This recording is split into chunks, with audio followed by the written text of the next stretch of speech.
Dahulu di Betawi ada seorang pendekar bernama Pitung. Dia adalah anak dari Bang Piun dan Pok Pinah. Ia sering dipanggil dengan sebutan Bang Pitung. Bang Pitung adalah pendekar yang baik hati, patuh kepada agama dan selalu menolong sesama. Bang Pitung pun memiliki kesaktian yang luar biasa. Ia tak mempan ditembus senjata. Tetangga-tetangga Bang Pitung hidup serba kekurangan. Bang Pitung pun merasa iba, apalagi orang-orang yang kaya justru semakin kaya tanpa memedulikan rakyat yang miskin. Aku harus melakukan sesuatu untuk membantu masyarakat, ucap Bang Pitung. Bang Pitung pun mengumpulkan pemuda-pemuda di kampungnya. Mereka merampok harta milik orang-orang kaya. Harta itu kemudian dibagikan kepada rakyat miskin. Meskipun Bang Pitung suka merampok, tapi ia tidak suka dengan perampok yang merampok untuk kepentingan pribadi. Ia justru selalu memberi pelajaran kepada mereka.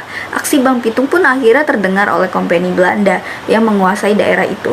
Kita harus menghentikan Pitung agar kompeni Belanda tidak resah dengan keberadaannya, ucap kepala polisi kompeni Belanda. Berbagai upaya dilakukan, namun Bang Pitung selalu bisa lolos dari pasukan kompeni Belanda. Berkali-kali kompeni Belanda mencoba menembaknya, tapi Pitung tak terluka sama sekali. Kepala kompeni Belanda hampir putus asa. Bagaimana cara menangkap Pitung? Apakah ia tidak memiliki kelemahan? Tanya kepala kompeni Belanda merasa kesal. Akhirnya ia menemui guru si Pitung, yaitu Haji Naipin. Karena merasa nyawanya terancam, Haji Naipin pun membocorkan kelemahan si Pitung. Akhirnya aku tahu kelemahanmu, Pitung, ucap kepala kompeni Belanda dengan dendam. Setelah beberapa lama, kompeni Belanda mengetahui persembunyian si Pitung.